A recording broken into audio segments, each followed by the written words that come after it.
I realized my marriage wasn't broken, we were just exhausted. I don't remember the exact moment I started feeling like something was wrong with my marriage. It wasn't a big fight. It wasn't betrayal. It wasn't one of those moments people point to later and say, that's when everything changed. It was slower than that, quieter. It felt more like waking up one day and realizing you've been holding your breath for a very long time without noticing. At first, I blamed stress. Work had been heavy for both of us. Long hours, constant pressure, the kind of tired that doesn't go away after sleep, the kind that follows you home and sits beside you on the couch. We'd come home, drop our bags, maybe exchange a quick hug, the kind that lasts 2 seconds too short, and then move on with the evening like it was a checklist. Dinner, dishes, show we weren't really watching. Phones, sleep, repeat. We weren't unhappy. That was the confusing part, but we weren't connected either. I remember one night sitting across from my spouse at the dinner table. The food was warm. The lights were on. Everything looked normal. And yet I felt this strange distance, like we were sitting on opposite sides of a glass wall. I wanted to say something, anything. Instead, I asked, "How was work?" They answered, "Busy." And that was it. Conversation over. Later that night, lying in bed, backs turned slightly away from each other, I stared at the ceiling and thought, is this what people mean when they say marriage gets hard? I didn't grow up seeing healthy examples of long marriages. Most of what I knew came from movies or stories people told once they'd already survived the worst of it. No one ever really talked about this part. The part where nothing is technically wrong, but everything feels muted.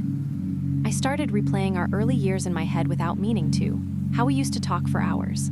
How silence felt comfortable, not heavy. How we laughed easily without effort. Back then, even when we were tired together. Now it felt like we were tired in parallel, moving side by side but rarely touching. I didn't say anything at first. I told myself I was overthinking, that this was just a season, that everyone goes through this, but seasons aren't supposed to feel this lonely. The guilt came next.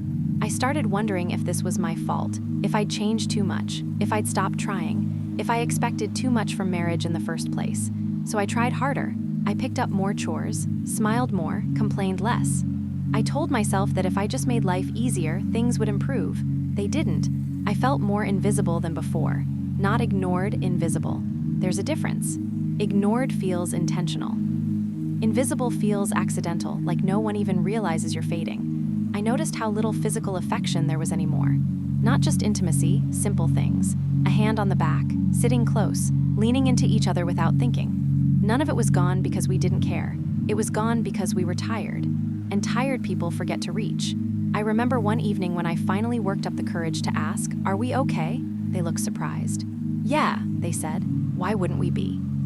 I didn't know how to explain what I felt without sounding dramatic. So I said, "Just checking." They smiled, went back to their phone, and the moment passed. That hurt more than I expected.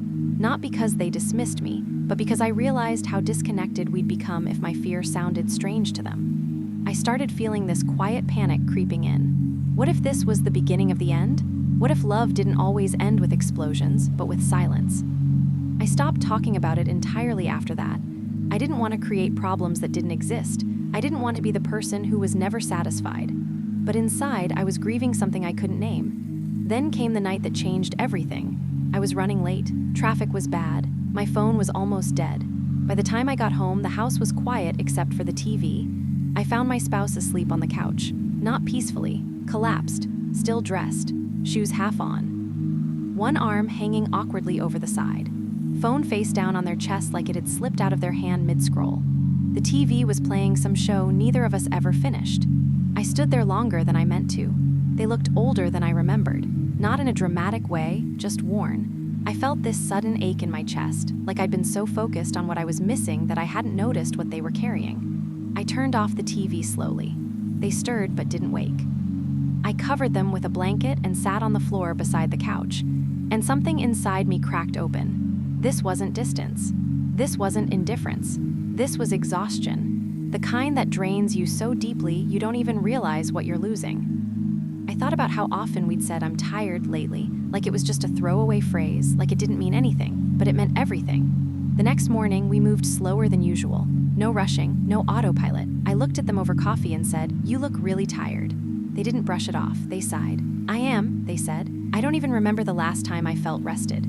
That honesty opened the door. We sat at the table longer than usual, coffee getting cold. No phones. No distractions.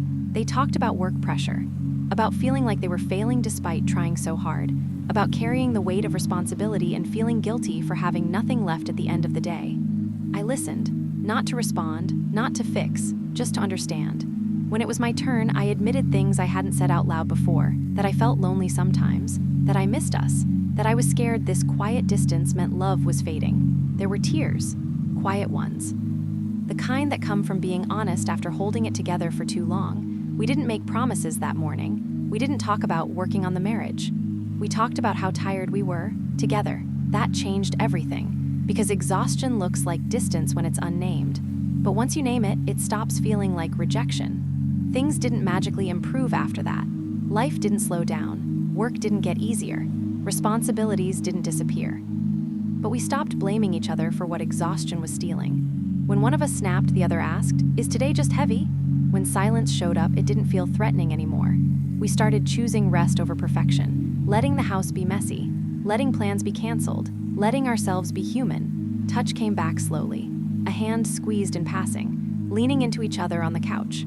Going to bed at the same time, even if we were too tired to talk. I stopped asking, "What's wrong with us?" and started asking, "What do we need right now?"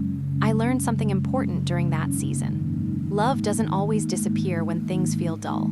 Sometimes love is still there, buried under exhaustion, waiting for space to breathe again. Our marriage wasn't broken. It was tired. And once we stopped treating exhaustion like a failure, we finally started finding our way back to each other.